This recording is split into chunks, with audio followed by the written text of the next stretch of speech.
Selamat pagi anak-anak. Nah, sebelum kita memulai pelajaran kita hari ini, alangkah baiknya kita memulainya dengan doa. Marilah kita berdoa menurut agama dan kepercayaan masing-masing.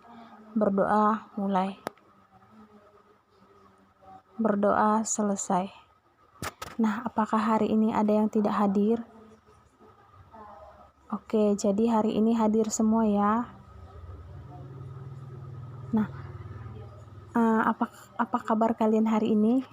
Apakah kalian semua siap untuk belajar hari ini? Oke, jadi semuanya dengan keadaan sehat ya.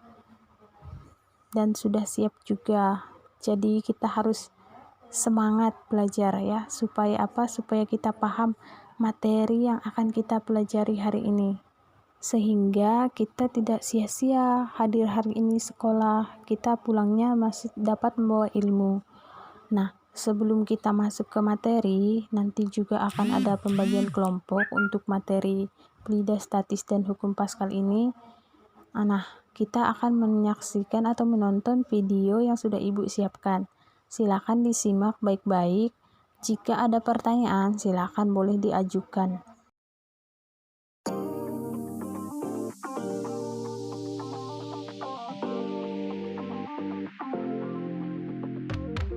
Di video sebelumnya kita sudah sempat membahas tempat cucian mobil, yang di sana terdapat sebuah alat yang digunakan untuk mengangkat sebuah mobil.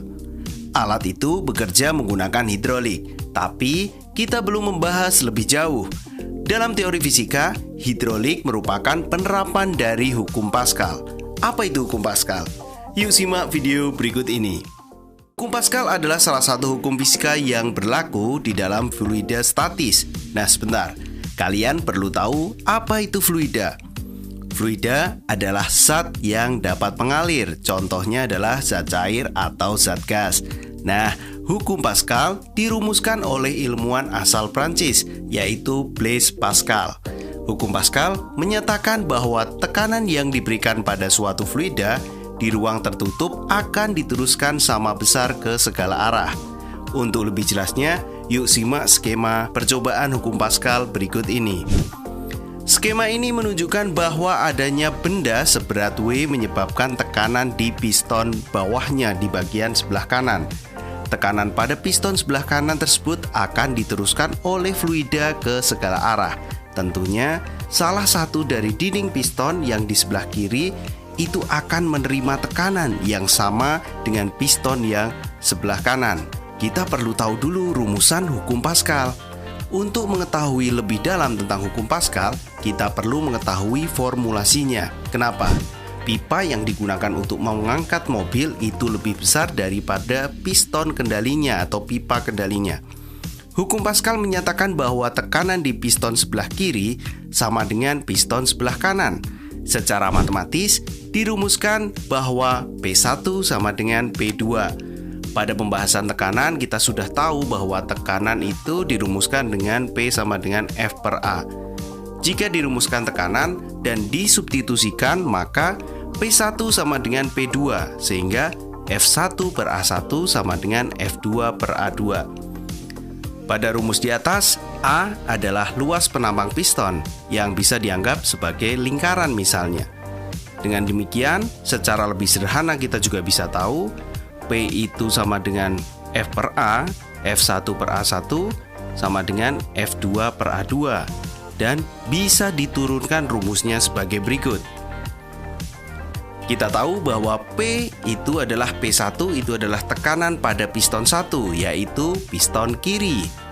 P2 adalah tekanan pada piston 2, yaitu piston kanan, dengan satuannya sama, yaitu Newton per meter persegi, ataupun bisa dituliskan dengan PA. Hukum Paskal memiliki banyak manfaat dalam kehidupan sehari-hari. Contohnya adalah sebagai berikut. Yang pertama, itu adalah dongkrak hidrolik. Saat ban mobilmu bocor, tentu kamu membutuhkan sebuah alat yang disebut dengan dongkrak. Dongkraknya biasa disebut dengan dongkrak hidrolik. Keberadaan dongkrak berfungsi untuk menyeimbangkan mobil saat bannya diganti. Siapa sangka ukuran dongkrak hidrolik itu jauh lebih kecil daripada mobil loh. Dengan memanfaatkan hukum Paskal, dongkrak hidrolik tetap bisa mengangkat bagian mobil yang jauh lebih besar. Prinsip kerja dongkrak hidrolik sama dengan pembahasan pada dua piston sebelumnya. Yang kedua adalah penerapan dari hukum Pascal, yaitu mesin hidrolik.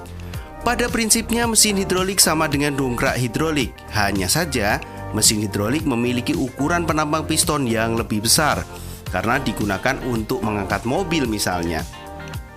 Contoh dari mesin hidrolik kita dapat temukan tadi, yaitu di tempat cucian mobil ataupun bengkel-bengkel mobil yang skalanya besar. Nah, penerapan yang ketiga adalah rem hidrolik.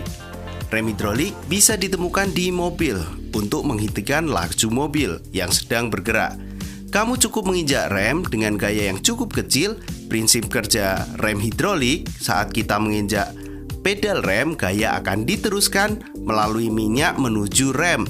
Nah, rem itu akan menjepit velg mobil untuk kemudian berhenti.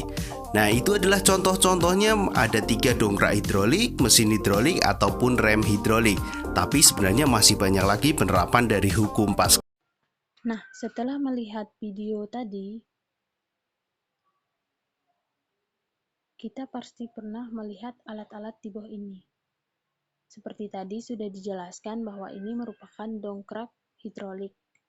Kemudian ini merupakan mesin hidrolik, di mana mesin hidrolik ini banyak terdapat di tempat pencucian mobil. Kemudian yang ini kita juga pernah melihatnya. Nah, bagaimana alat-alat tersebut dapat bekerja? Jawabannya, alat-alat ini dapat bekerja karena menggunakan konsep dari hukum Pascal. Nah, apa itu hukum Pascal? Hukum Pascal ini dirumuskan oleh seorang ilmuwan yang berasal dari Prancis bernama Blaise Pascal, di mana hukum Pascal ini berbunyi tekanan yang diberikan pada suatu fluida di ruangan tertutup akan diteruskan sama besarnya ke segala arah. Agar kita lebih memahami dari pernyataan di atas, kita dapat melihat gambar di bawah. Nah, pada gambar ini dapat terlihat bahwa ketika luas penampang A1 diberi gaya sebesar F1 akan menghasilkan tekanan sebesar P1, di mana P1 ini akan diteruskan ke segala arah dengan besar yang sama. Maka secara sistematis didapatkan persamaan P1 sama dengan P2. Nah, rumus dari tekanan ini merupakan gaya berbanding dengan luas penampang, di mana P ini merupakan tekanan dengan satuan Newton per meter persegi atau biasa disingkat PA, kemudian F yaitu gaya dengan satuan Newton, dan A merupakan luas penampang dengan satuan meter persegi. Nah, penerapan hukum Pascal tadi juga sudah ada dijelaskan dalam video. Yang pertama ada dongkrak hidrolik, kemudian yang kedua ada mesin hidrolik, yang ketiga ada rem hidrolik, dan yang keempat ada pompa hidrolik. Semua penerapan ini menggunakan konsep-konsep dari hukum Pascal. Nah, di sini ada contoh soal. Dongkrak hidrolik memiliki luas penampang masing-masing 0,04 meter persegi dan 0,10 meter persegi. Apabila gaya masukan adalah 5 Newton, berapakah gaya keluaran maksimum? Nah, untuk menjawab soal ini, kita dapat menggunakan persamaan, yaitu persamaan F1 per A1 sama dengan F2 per A2, di mana diketahui dari soal A1 sebesar 0,04 meter persegi, A2 sebesar 0,10 meter persegi, dan gaya masukan atau F1 sebesar 5 Newton. Nah, yang ditanyakan dari soal ini yaitu besar gaya keluaran atau besar gaya F2.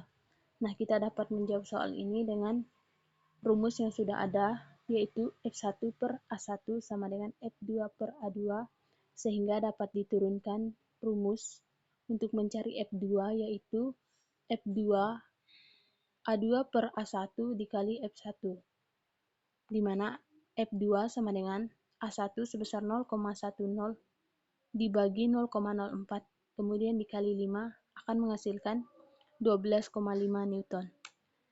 Nah, jadi besar gaya F2 adalah 12,5 Newton. Nah, untuk pemaparan dari materi atau konsep dari hukum Pascal tadi, apakah kalian sudah paham atau ada yang ingin ditanyakan?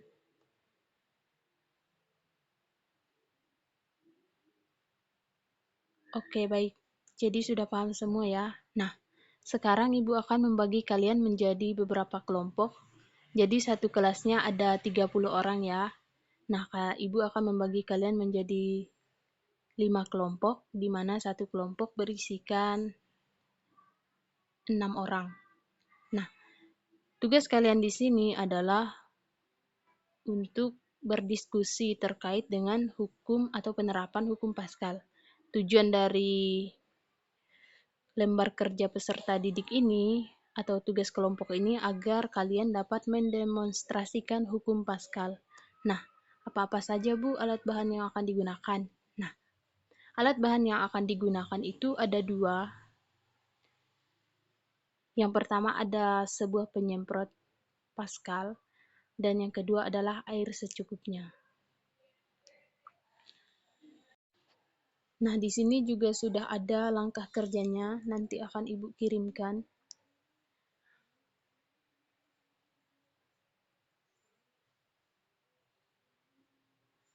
Nah, untuk tugas kelompok yang kedua yaitu adalah percobaan sederhana pompa hidrolik. Tujuan dari tugas kelompok ini yang pertama adalah siswa memahami konsep dari hukum Pascal.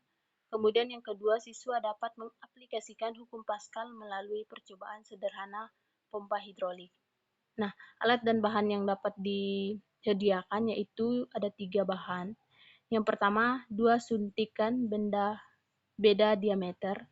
Kemudian yang kedua ada selang kecil dan yang ketiga beban dengan massa 50 gram, 100 gram dan 200 gram. Untuk prosedurnya ada 3.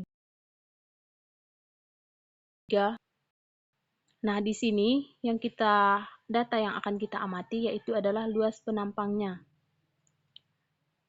Kemudian bagaimana besar tekanan yang dihasilkan dari luas penampang A1 dan luas penampang A2. Nah, untuk tugas kelompok ini akan kita laksanakan atau akan kita bahas minggu depan. Nah, untuk tugas individu, Ibu sudah menyiapkan ada beberapa soal uraian. Tes uraian ini Ibu akan kirimkan di Google Form. Nanti Ibu akan bagikan linknya. Silakan dikerjakan dengan benar. Nah, untuk penugasannya apakah sudah jelas atau ada yang ingin ditanyakan? Oke, baik. Jika untuk penugasannya sudah jelas, untuk pertemuan hari ini Ibu cukupkan sampai di sini terlebih dahulu karena terkait waktu juganya sudah selesai. Untuk minggu depan silakan persiapkan alat dan bahan yang sudah Ibu sampaikan tadi untuk bahan percobaan kita. Nah, karena semuanya sudah jelas, untuk penugasannya juga sudah jelas dan juga tidak ada yang ingin bertanya, untuk pertemuan hari ini Ibu cukupkan dulu sampai di sini. Untuk pertemuan minggu depan, silakan dipersiapkan untuk tugas kelompoknya, bahan-bahannya dibawa, dan jangan lupa juga mengerjakan tes uraian. Nah, sebelum kita mengakhiri pelajaran kita akhiri dengan doa. Berdoa mulai. Berdoa selesai. Nah, oke. Untuk pertemuan hari ini kita cukupkan sampai di sini. Ibu ucapkan terima kasih. Sekian, selamat siang.